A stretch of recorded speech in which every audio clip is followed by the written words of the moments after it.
Dahlanlah yang pertama kali berinvestasi di bidang pendidikan dan menjadi dasar dari kemerdekaan.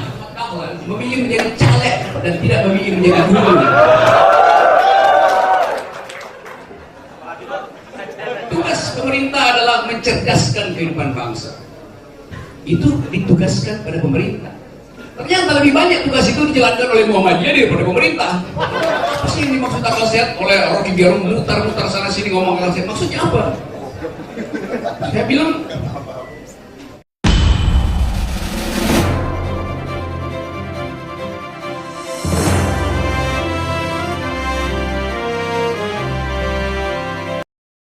saya diundang di jaringan sekolah Muhammadiyah dengan tema akal sehat. Sebetulnya saya hanya mengucapkan ulang apa yang dimaksudkan oleh pendiri Muhammadiyah, yaitu Bro Ahmad Dahlan. Pada waktu itu dia bro karena umurnya di bawah 40 tahun. Lalu jadi Kiai Haji Ahmad Dahlan. Mengapa? Sebab Pak Ahmad Dahlan lah yang pertama kali berinvestasi di bidang pendidikan dan menjadi dasar dari kemerdekaan Indonesia. Anda bayangkan bahwa Muhammadiyah lahir mendahului kelahiran Republik Indonesia. Hampir 50 tahun sebelumnya Muhammadiyah sudah memerdekakan akal sehat bangsa ini. Anda bayangkan kalau misalnya Kiai Ahmad Dahlan memilih mendirikan partai politik dan bukan pendidikan Muhammadiyah. Bayangkan kalau Pak Ahmad Dahlan memilih menjadi caleg dan tidak memilih menjadi gubernur.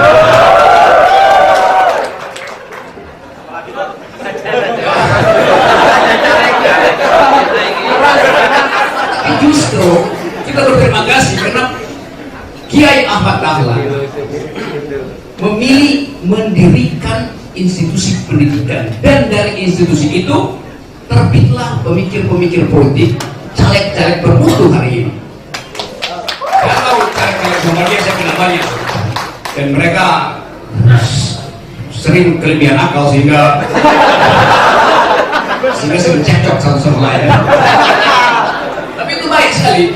Kalau orang cekcok atas dasar perselisihan pikiran, cekcok atas dasar keinginan untuk menghasilkan pikiran lebih bermutu, karena itu pikiran disebut pikiran. Kalau ada cekcok, dengan kata lain ada dialektika di dalam berpikir. Akal hanya disebut akal bila ada lawan akal, yaitu perdebatan. Jadi akal hanya disebut akal minimal harus ada dua akal. Kalau satu nggak cukup, satu itu akal minimum. Mesti ada dua akal supaya terjadi percakapan. Jadi dari awal Muhammadiyah telah mendahului tradisi akal sehat sebetulnya. Dan saya tahu kurang lebih ada 186 perguruan tinggi Muhammadiyah di Indonesia hari ini. Itu berarti ada kurang lebih 3 atau mungkin 5 juta orang Indonesia, 5 juta mahasiswa Indonesia bersekolah di sekolah-sekolah Muhammadiyah. Ini aja udah sama dapil, dia dapil akal sehat ya. Jadi Anda bayangkan 186 universitas perguruan tinggi, sekolah tinggi, ditambah mahasiswanya 3-4 juta, ditambah dosennya mungkin 200 ribuan pengajar. Artinya politik Indonesia, masa depan Indonesia ditentukan oleh aktivitas Muhammadiyah. Kalau Muhammadiyah berhenti berpikir satu hari aja, negeri ini kekurangan IQ 30%. Jadi mereka yang menghalangi Muhammadiyah untuk mengundang saya itu justru melanggar konstitusi. Karena konstitusi memerintahkan, tugas pemerintah adalah mencerdaskan kehidupan bangsa. Itu ditugaskan pada pemerintah. Ternyata lebih banyak tugas itu dijalankan oleh Muhammadiyah daripada pemerintah. Karena sekolah-sekolah pemerintah tuh jauh di bawah Muhammadiyah. Jadi akal sehat Muhammadiyah itu berlebih sebetulnya tuh. Karena itu tolong disubsidi ke Monas sana tuh. Sebentar lagi.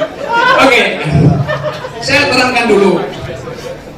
Banyak orang hari ini saya baca banyak komentar yang seperti biasa mencaci maki saya dan mempertanyakan apa sih yang dimaksud akal sehat oleh Rocky Gerung, mutar-mutar sana sini ngomong akal sehat, maksudnya apa?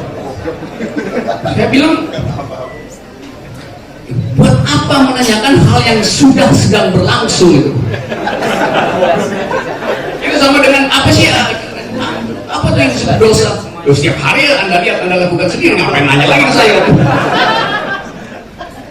Jadi orang cemas dengan belusukan akal sehat.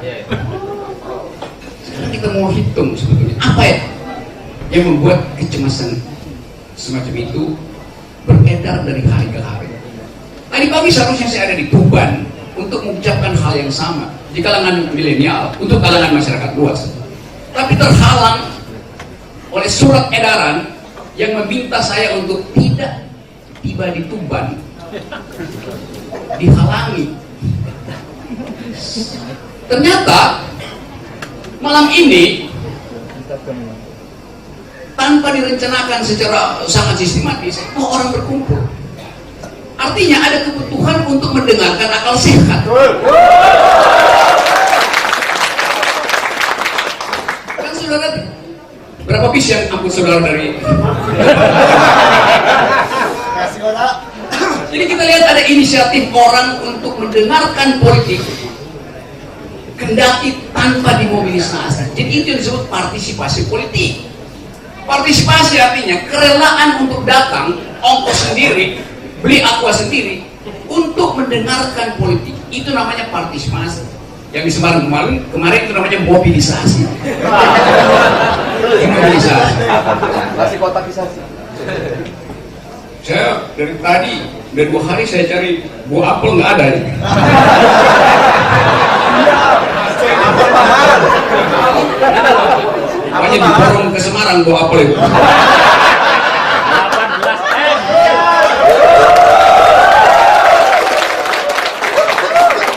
Subsidi Semarang. Anda lihat tema di Semarang kemarin, judulnya Apel Kebangsaan.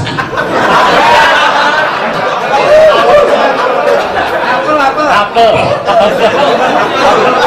Jadi cara memilih judul, bayangkan ini membangun akal sehat menuju Indonesia berkemajuan.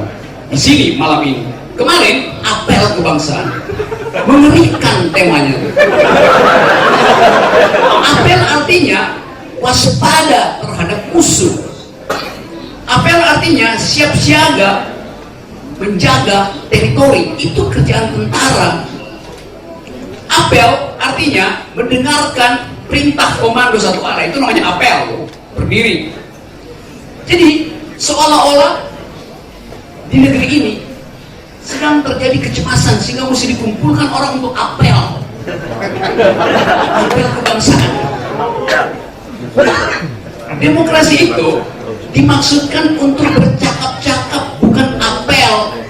Apel nggak ada percakapan, hanya dengar satu suara, siapa kita? Kita siapa?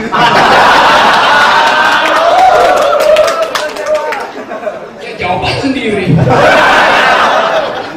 Jadi Anda lihat, pedagogi kita memburuk bahkan pada tingkat membuat judul.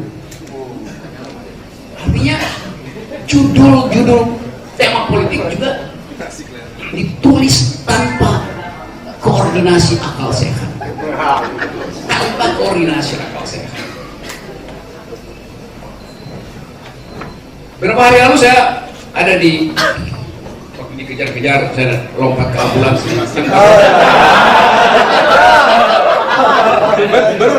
mengarah Jember, dari Jember ke Lumajang bersama Daniel. Sepanjang jalan itu baliho besar-besar tulisannya, kami rakyat Jokowi. Anda bayangkan, coba kita lihat literasinya, kami rakyat Jokowi. Jadi yang lain adalah tuyul.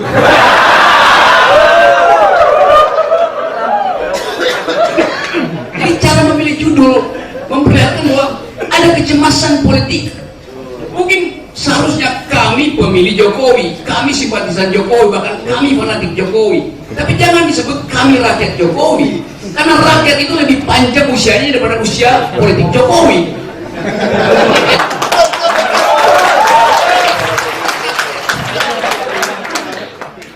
Kalau Pak Jokowi misalnya tidak terpilih lagi di 17 April.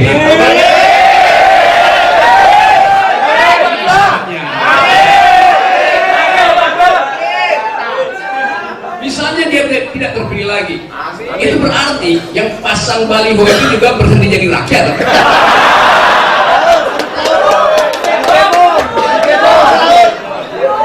Kan sendirinya begitu kan, penalarannya usia begitu. Jadi kita lihat, bahkan dalam tema-tema kecil, tema-tema sederhana, terlihat bahwa negeri ini diurus tanpa akal. Nah, orang yang nggak punya akal setiap hari akan berupaya untuk tampil bukan dengan akal tapi dengan pencitraan. Orang yang tanpa akal takut bertemu dengan mahasiswa, tapi dia suka mencari kamera.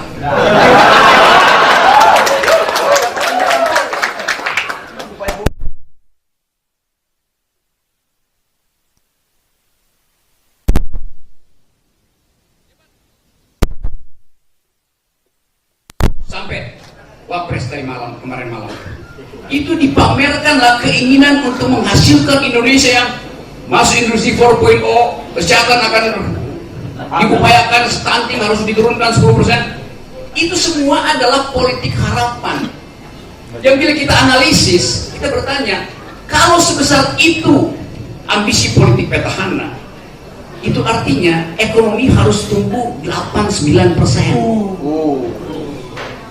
Baru masuk akal keterangan itu. Nah sekarang 5%, bagaimana kita dicapai? Kan bualannya itu kan bisa kita urus dengan, bisa kita usut dengan akal pikir. Nggak mungkin sampai sekarang aja cuma 5%, tapi berharap ke depan bahwa akan mampu untuk menghasilkan industri 4.0. 0.0 aja nggak bisa. Soal sederhana, modal sekarang ini bagaimana mungkin bikin proyeksi besar? Itu soalnya kan. Jadi itu masalah kita hari ini, masalah utama bangsa ini, atau masalah utama presiden adalah dia nggak mengerti masalahnya. Itu masalahnya. Memang saya terangkan itu. Bukan saya menghina presiden sebagai kepala keluarga, sebagai kepala negara dia tidak mampu. Sebagai kepala keluarga sih oke-oke aja. Tapi urusan politik adalah urusan kebijakan. Semua kebijakan yang dihasilkan oleh pemimpin politik itu wajib kita teliti satu persatu, kemasuk akalan. Karena ini menyangkut perencanaan sosial keluarga. Misalnya beberapa waktu lalu saya di Banyuwangi ditahan oleh seorang bapak ayah dan minta supaya saya mendengarkan keluh kesah dia. Saya pikir dia Bawaslu, ternyata beliau adalah petani sawit dari Jember, berusaha di Palembang. 3 tahun lalu dia kirim kembali 3 putranya untuk sekolah di Jember, karena pada waktu itu dibikin kalkulasi harga sawit Rp3.000 per kilogram, dan dia percaya pada janji Presiden Jokowi untuk mempertahankan pertumbuhan ekonomi 7%. Jadi dengan asumsi 7%, dia tahu harga sawit akan meningkat. Oleh karena itu dia kirim 3 anaknya sekolah di Jember. 3 bulan lalu dia pulang ke Banyuwangi untuk ke Jember, dan dia berhenti di airport karena dia nggak mampu untuk menerangkan pada anaknya bahwa 2 dari anaknya harus dia bawa pulang karena harga kelapa sawit tinggal Rp350 per kilogram. Jadi kita bayangkan dia harus menceritakan itu pada saya.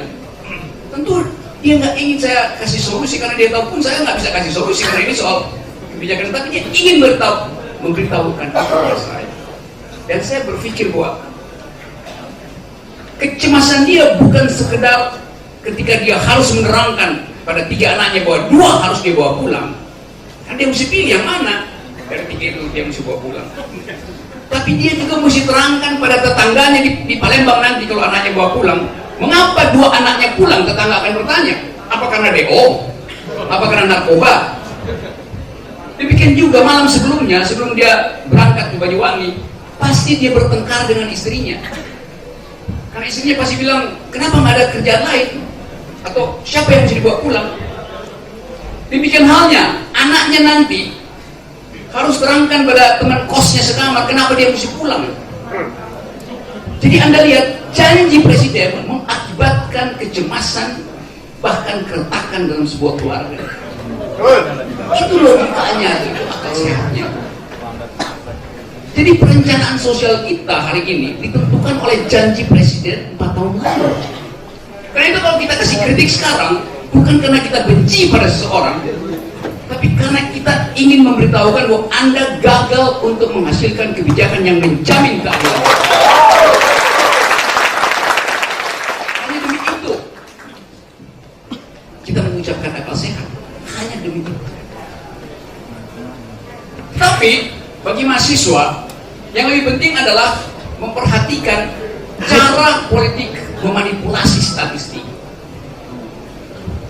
Sering saya terangkan di forum sejenis ini, bahwa kita setiap hari disodorkan statistik yang sebetulnya isinya adalah penipuan, karena tidak dibuka metodologinya. Seharusnya tugas kampus adalah memeriksa metodologi dari statistik itu. Contoh misalnya soal Gini ratio yang selalu diangkat-angkat sebagai bukti bahwa tidak ada kesenjangan sosial di negeri ini karena Gini ratio kita turun dari 0,41 ke 0,37 misalnya. Kalau Gini rasionya 1 artinya kesenjangan maksimal, kalau 0 artinya tidak ada kesenjangan. Oke. Tapi kita periksa apa artinya Gini ratio itu. Gini rasio itu menghitung expenditure, pengeluaran, bukan pendapatan. Jadi kalau saya, pengeluaran saya 10.000 per hari, karena saya cuma perlu makan buah. Karena tadi saya, hobi saya naik gunung, politik itu hobi sampingan aja sampai 17 April aja. Jadi saya hanya mengkonsumsi buah, karena saya ingin tetap six pack. Ya, ada orang yang milih untuk nggak mau six pack, mau six man. Jadi saya hanya keluar 10.000 rupiah. Mahasiswa saya juga hanya keluar 10.000 rupiah per hari. Kan dia cuma makan 1 kali sehari pagi-pagi. Sate Ponorogo 2 tusuk, tempe, lalu disiram kuah banyak-banyak. Karena dia cuma makan 1 kali sehari. Nanti masih ada kira-kira 3.000 perak di kantongnya, dia nggak mungkin beli makan siang dan makan malam, maka dia pergi ke apotek, dia beli Promah.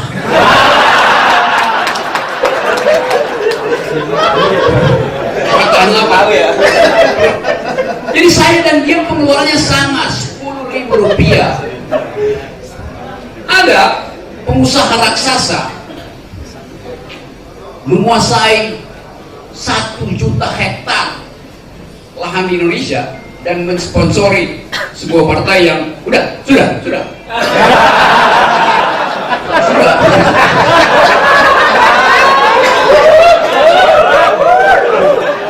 si pengusaha juga dia pengeluarannya cuma 10.000 rupiah per hari, karena dokter bilang 10.000 itu cukup untuk beli vitamin, jadi cukup vitamin aja karena banyak penyakit ya. Jadi saya, mahasiswa saya dan pengusaha sudah itu sama-sama kita mengeluarkan 10.000 rupiah per hari. Waktu petugas statistik datang, dia tanya, Pak Rocky pengeluaran berapa? 10.000? Saya nggak lipu kan. Mahasiswa saya juga bilang begitu, 10.000. Si pengusaha juga bilang 10.000. Waktu dibikin indeks, Gini rasionya 0. Artinya tidak ada kesenjangan. Padahal dompet saya pasti lebih tebal dari dompet mahasiswa itu. Dan dompet kita semua digabung, nggak ada apa-apanya dibandingin dompet si sudah itu. Itu tidak ada kesenjangan, tapi yang dihitung adalah expenditure, bukan hasil akumulasi kapital, bukan penggelapan pajak, bukan kong kaling kong dengan pejabat. Jadi itu problemnya. Tugas universitas adalah membongkar metodologi supaya emak-emak tahu bahwa sebetulnya itu tipu-tipuan. Sebab kalau disebut tidak ada kesenjangan, saya nggak percaya statistik pemerintah terhadap keadilan sosial. Saya lebih percaya bahasa tubuh emak-emak tentang keadilan sosial. Keadilan itu bukan ukuran kuantitatif. Keadilan itu bukan apa yang kita baca di statistik, tapi apa yang kita baca pada mata emak-emak yang cemas bahwa di dompetnya tidak cukup lagi uang untuk belanja satu hari. Itu yang terjadi. Bangun pagi mama udah cemas menghitung mampu nggak beli telur setengah kilo buat telur ceplok sekeluarga satu hari. Malam-malam sebelum tidur dia lihat lagi dompetnya, tersisa nggak uang jajan buat anaknya yang masih SD. Jadi dari mata emak-emak, dari saling tatapan antar manusia, kita tahu apa artinya ketidakadilan. Bukan apa yang dipamerkan oleh Gini Rasio. Itu fungsi dari akal sehat. Ini apa akal sehat itu? Akal sehat adalah kritik yang dihasilkan oleh batin yang terganggu. Jadi ada hubungan antara kalkulasi akal dan gangguan ketidakadilan sosial. Jadi ada dorongan etis untuk mempersoalkan kebijakan dan itu mengaktifkan akal sehat untuk menghasilkan kritik. Begitu cara akal sehat bekerja.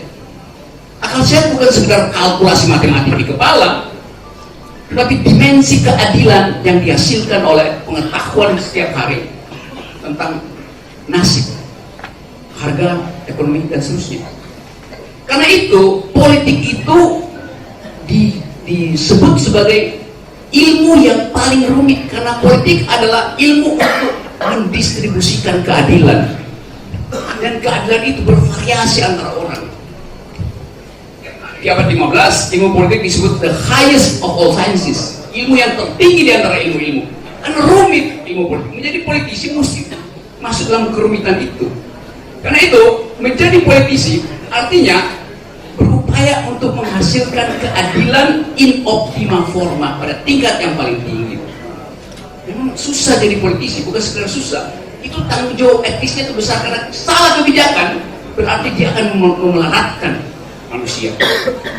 Itu pentingnya politik dimengerti sebagai ilmu untuk mendistribusikan keadilan.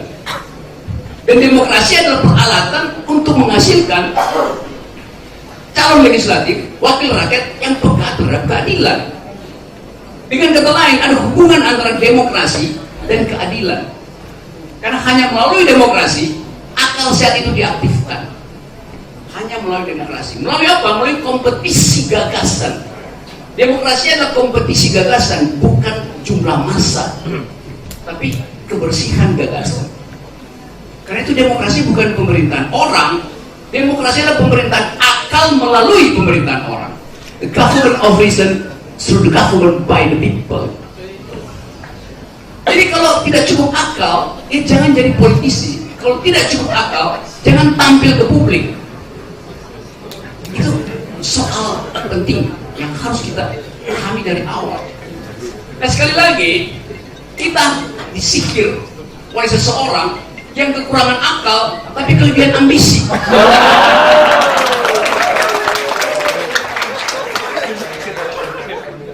Dulu beliau terpilih 4 tahun yang lalu, terpilih karena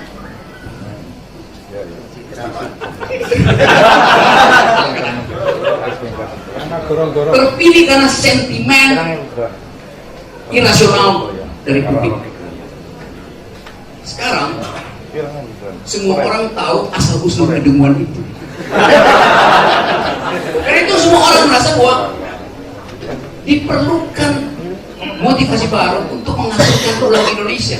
Kalau nggak akan jadi standar bahwa pemimpin itu ya segini kualitasnya. Kita mau tingkatkan standar itu. terutama dalam kemampuan seorang pemimpin melihat visi, menghasilkan masyarakat yang visioner. Pemimpin adalah dia yang menghubungkan masa lalu dan membawa kita pada harapan masa depan. Pemimpin adalah dia yang mengerti politics of memory sebuah bangsa dan menyeberangkan bangsa itu menuju politics of hope, dari kenangan menjadi harapan itu. Dan itu memerlukan konsistensi pikiran. Itu yang kita sebut sebagai visi. Jadi pemimpin yang punya visi tidak memerlukan contekan.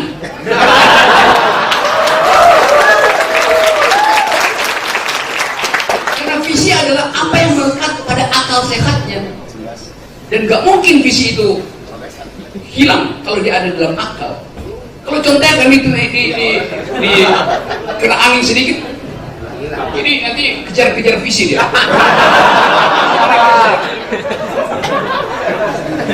Itu yang saya maksud. Pemimpin dia harus punya visi yang jauh ke depan. Nah, pemimpin kita hari ini visinya cuma 20 cm, itu untuk melirik contekan itu cuma 20 cm kan. Itu yang saya katakan kritik akal sehat mulai dari mengkritik visi seseorang. Apalagi dia calon pemimpin. Sering saya beri contoh misalnya, kalau terjadi konflik di Laut Cina Selatan, karena ketegangan ekonomi bisa berubah menjadi konflik terbuka antara Cina dan Amerika Serikat. Ketika terjadi perang terbuka, Amerika declare bahwa Indonesia itu adalah proksinya Cina, karena itu Indonesia dilibatkan dalam perang.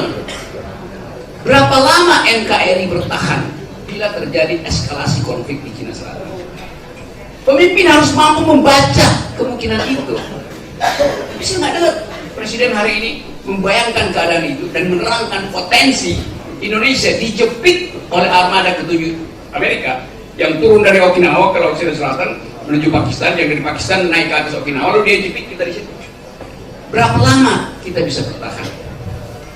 Dalam kalkulasi intelijen, kita hanya mampu bertahan 14 jam. Kenapa? Karena itu adalah jalur strategis energi kita. Makanan, bahan pangan kita import lewat jalur Cina Selatan. Energi kita import lewat Cina Selatan. Obat-obatan kita import dari Cina Selatan. Jadi kalau 14 jam kita tidak dapat supply energi, BBM masih lewat situ. Pangan kita masih kita impor, ikan asin pun kita masih impor. Serius. Obat-obatan kita impor dari situ. Dalam 14 jam, NKRI yang disebut harga mati, benar-benar mati. Karena kita bangsa importir. Jadi jangan sekedar, nggak mungkin NKRI mati. Bikin kalkulasi akal sehat. Kita tidak mungkin mati kalau kita bukan bangsa importir. Bawang putih kita tergantung Vietnam. Kedelai kita tergantung Amerika, obat-obatan kita tergantung lewat fasilitas Cina Selatan karena kita belum bisa produksi antibiotik. Jadi Anda bayangkan kalau terjadi eskalasi di Cina Selatan, berapa banyak rahim yang akan keguguran karena tidak ada antibiotik. Rahim perempuan yang seharusnya menghasilkan generasi milenial mengalami kontraksi, lalu luka, infeksi, tidak ada antibiotik. Karena antibiotiknya kita impor. Tapi kekuasaan bilang kami udah bikin jalan tol untuk memudahkan misalnya emak-emak yang lagi ingin melahirkan supaya cepat nyampe ke jalan tol. Logikanya begitu. Tapi jalan tol adalah jalan tulang punggung sebetulnya. Disebut tulang punggung kalau rusuknya ada. Tapi jalan desa kita yang dibangga-banggakan 161 km itu rusak semua, jalan baga-baga rusak semua. Karena kita lewat jalan.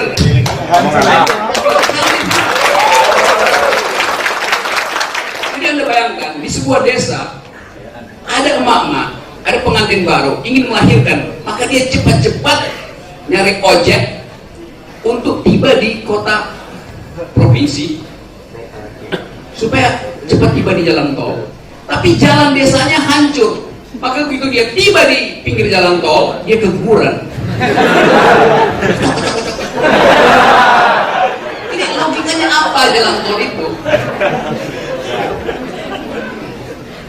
Tugas pemerintah adalah mengupayakan supaya infrastruktur itu terhubung satu dengan yang lain, bukan sekedar jalan tol, yang dipakai untuk kepentingan bisnis 3-4 orang. Tapi anehnya ada rakyat yang bilang, ya kan bagus, kita udah ada jalan tol, ya bagus memang. Tapi kalau ditanya, Anda punya mobil nggak? Enggak, saya tidak punya motor. Jadi Anda lihat bagaimana kebohongan itu terjadi.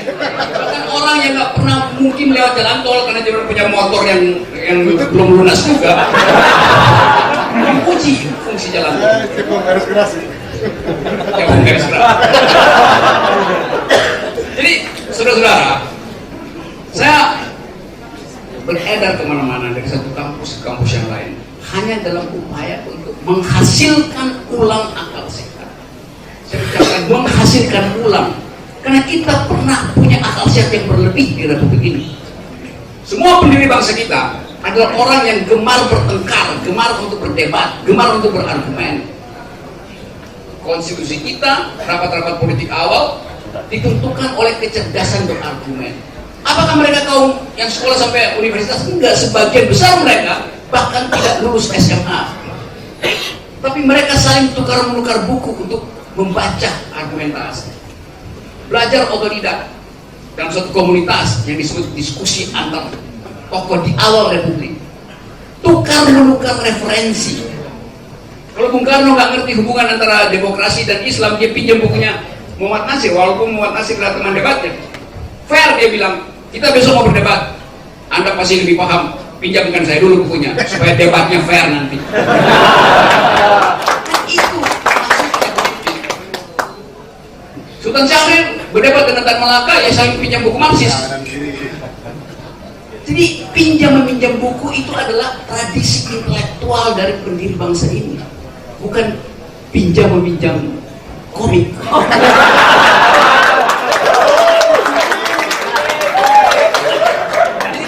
Akal sehat diaktifkan ulang karena kita pernah punya akal sehat, dan itu yang ingin kita pamerkan ke dunia luar, dunia internasional. Dulu dunia internasional itu takut melihat Indonesia tampil di depan forum PBB.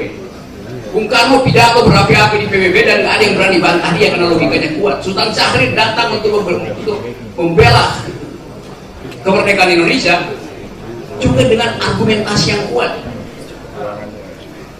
Gus Dur datang ke situ, SBY datang ke situ. Ada 2 presiden dari jas merah yang nggak bisa nongol di forum internasional.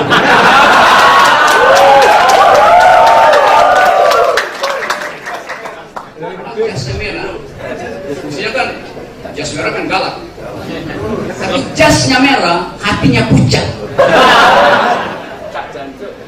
gugup dan gagap untuk berhadapan dalam diplomasi internasional.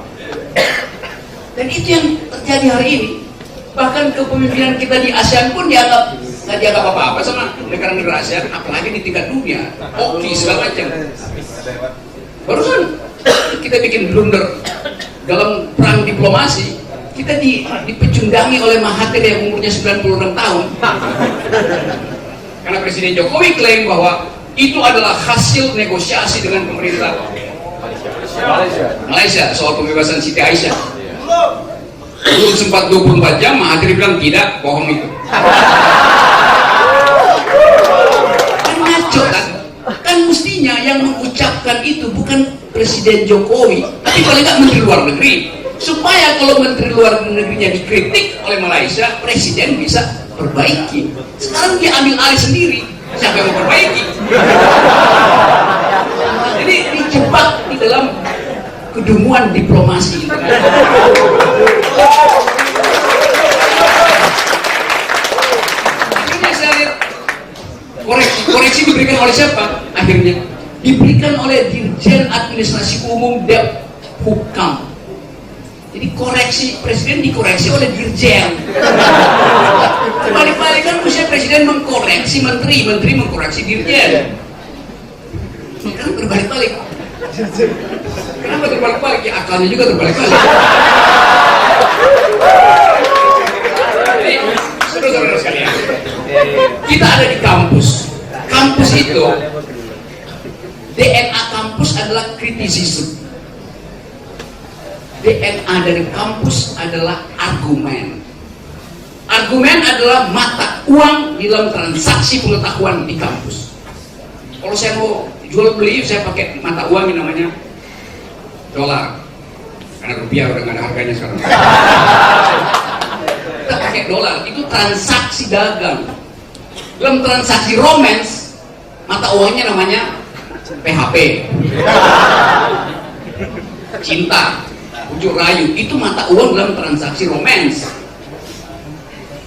Tapi dalam transaksi pengetahuan, mata uangnya adalah argumen. So argument is the currency of thought.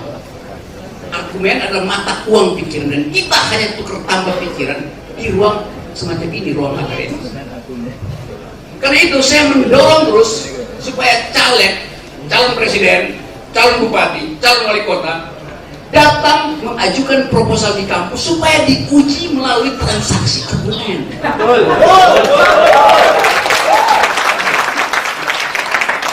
Presiden Amerika, siapapun dia, kampanye pertama pasti dia datang ke kampus, karena dia tahu ada kejujuran di kampus. Gak ada presiden Amerika kampanye di atas panggung dangdut.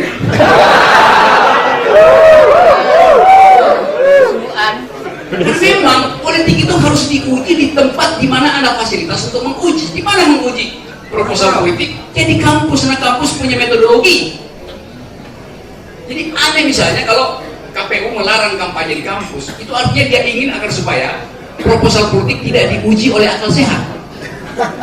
Terbalik-balik kan? Justru dia harus datang di sini supaya diuji. Nah itu juga tugas Bawaslu sebetulnya adalah memeriksa siapa kandidat yang berakal sehat, artinya dia mempergunakan argumen dalam kampanye, dan siapa yang sekedar mempergunakan sentimen.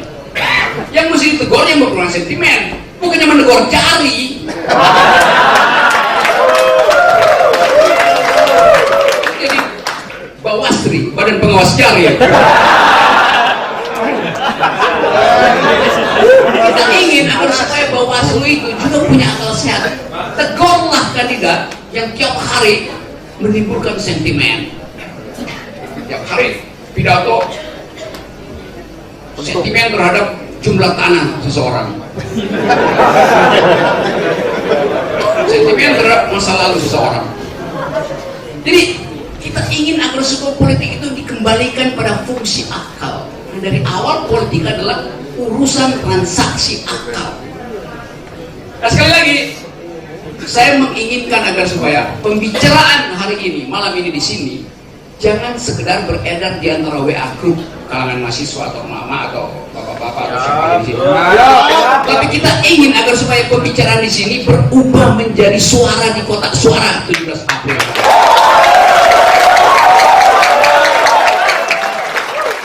Itu apa yang diperlukan? Kita perlukan adalah pembicaraan di sini, argumentasi di sini juga tiba di pos ronda di desa-desa supaya jadi pembicaraan publik. Pikiran di sini harus tiba di warung-warung kopi supaya jadi pembicaraan di antara supir ojek misalnya. Yang kita diskusikan di sini juga harus tiba menjadi pembicaraan mantan pacar Anda, selingkuhan Anda, supaya dia jadi lingkaran akal sehat. Udah lupain aja lu kesalahan karena nggak bisa move on. Jadi kita upayakan agar supaya politik akal sehat itu berubah menjadi surat suara di kotak suara nanti. Itu baru bisa kita beri nama bahwa kita berhasil melakukan perubahan politik. Dan hanya dengan cara itu, satu waktu kita akan katakan bahwa matahari Muhammadiyah sudah terbit dari pagi dan tidak akan tenggelam sampai 17 April.